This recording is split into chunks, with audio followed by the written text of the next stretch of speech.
જે અહીંયા કોન્ફરન્સ જે કોન્ક્લેવ યોજ્યું છે એના વિશે બતાવો અને આજની તારીખનું ની રિપ્લેસમેન્ટનું સૌથી વધારે ઓપરેશન કયા કારણસર થાય છે એ વિશે થોડી માહિતી આપો।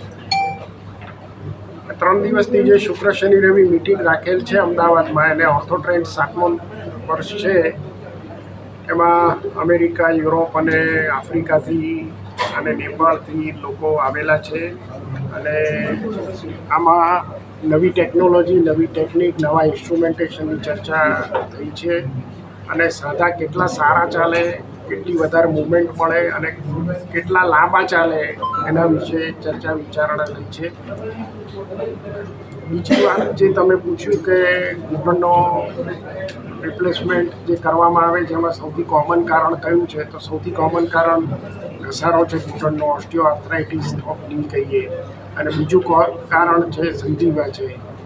આ બે મુખ્ય કારણો છે સાંધો બદલવાના। સર કેટલી એજ સુધીમાં આનો સાંધાના જે ઓપરેશન કરી શકાય છે એનાથી ફાયદા કેટલા છે? અને 18-20 વર્ષથી માંડીને ગમે તે ઉંમર સુધી ઓપરેશન કરી શકાય, બને ત્યાં સુધી 50-55 પછી આ ઓપરેશન કરવામાં આવતું હોય છે, પણ જ્યારે સંધિવાના કેસ હોય ત્યારે યંગ એજમાં પણ કરવું પડે છે। વધતી ઉંમર, મોટી ઉંમરમાં કઈ ઉંમરે કરી શકાય તો અમે એ નથી જોતા કેટલા થયા, અમે એ જોઈએ છે કે કેટલા બાકી છે। જો પેશન્ટની હેલ્થ સારી હોય, બીજા કોઈ મેજર ડિસીઝ ના હોય તો મેં ની રિપ્લેસમેન્ટ 94 વર્ષે બી કરેલું છે અને હિપ રિપ્લેસમેન્ટ 100 વર્ષે બી કરેલું છે। અમને એમ લાગે કે 2-5 વર્ષ પેશન્ટ પાસે છે અને બીજી કોઈ તકલીફ નથી ને ચાલતા કરવા જોઈએ, વ્હીલચેરમાં જિંદગી નહીં જાય તો અમે કરીએ। ની રિપ્લેસમેન્ટ એકવાર કર્યા પછી બીજી વાર કેટલું સક્સેસ રેશિયો છે એની અંદર?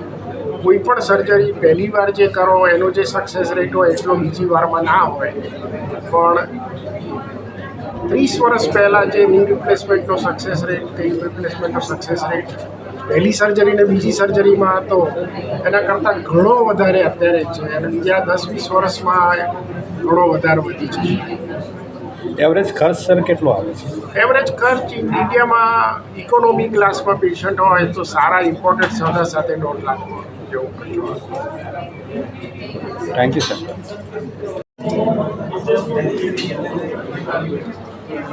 જી સર, આપણે દૂરદર્શનને લઈને આજે આપણે કોન્ફરન્સ 3 દિવસની રાખી છે, એનો મેઇન ઉદ્દેશ્ય શું છે, આપણે શું આઉટપુટ રહેશે તબીબી સેવામાં?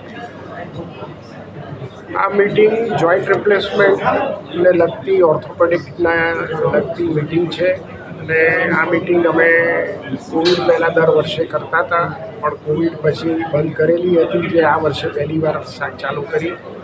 આ અમારી 7મી મીટિંગ છે અને દુનિયાભરમાંથી ડૉક્ટરો શીખવા અને શીખવાડવા બંને આવે છે અને નવા ઇન્સ્ટ્રુમેન્ટેશન, નવા ઇમ્પ્લાન્ટ, નવી ટેકનોલોજી અને નવી ટેકનિકમાં કેવી રીતે સર્જરી કરવી, કેવી રીતે પેશન્ટને વધારે સારું રિઝલ્ટ આપી શકાય, કેવી રીતે પેશન્ટને વધારે લાંબુ સાંધા ચાલે એ અંગેની ચર્ચા વિચારણા કરવામાં આવે।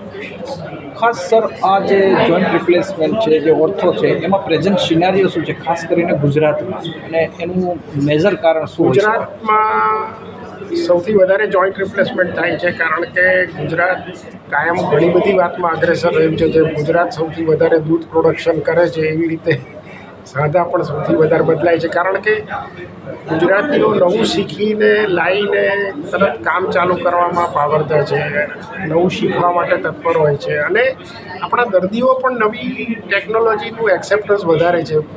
જેમ સાઉથ ઇન્ડિયાના લોકો બહુ કન્ઝર્વેટિવ હોય અને જલ્દી સર્જરી ના કરાવે, એવું ગુજરાતીઓમાં નથી। બીજું, ગુજરાતીઓમાં બધાના સગાવાલા અમેરિકા, યુરોપમાં હોય એટલે ત્યાં પૂછે ફોન કરીને કે આ જોઈન્ટ રિપ્લેસમેન્ટ કેવું ઓપરેશન છે, એટલે લોકો કે સારું છે, કરાવો। અને એના લીધે થઈને ગુજરાતમાં પ્રોગ્રેસ, મેડિકલ રિલેટેડ એક્સેપ્ટન્સ વધારે ફાસ્ટ છે। સર, ડેલી રૂટમાં શું આપણી ટેવો હોય છે કે જેને લીધે ગુજરાતીઓમાં તમે કીધું એમ આ પ્રોબ્લેમ વધારે થાય છે? વ્યાયામનો અભાવ અને શરીર તરફ ઓછું ધ્યાન આપવાનું અને ખોરાક તરફ ઓછું ધ્યાન આપવાનું।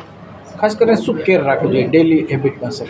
ડેઇલી હેબિટમાં પ્રોટીન વધારે લેવા જોઈએ, ઓછામાં ઓછો 30-40% ખોરાક કાચો લેવો જોઈએ. ફ્રૂટ્સ અને વેજીટેબલ બધું રાંધીને બાળી નહીં નાખવાનું. અને વિટામિન્સ જો પૂરતા ના હોય તો એની ગોળી 50-55 વર્ષ પછી જેનો ખોરાક ઓછો હોય એને વિટામિનની ગોળીઓ લેવી. અને 50-55 પછી દર વર્ષે હેલ્થ ચેકઅપ પણ કરાવવું જોઈએ. Okay sir, thank you.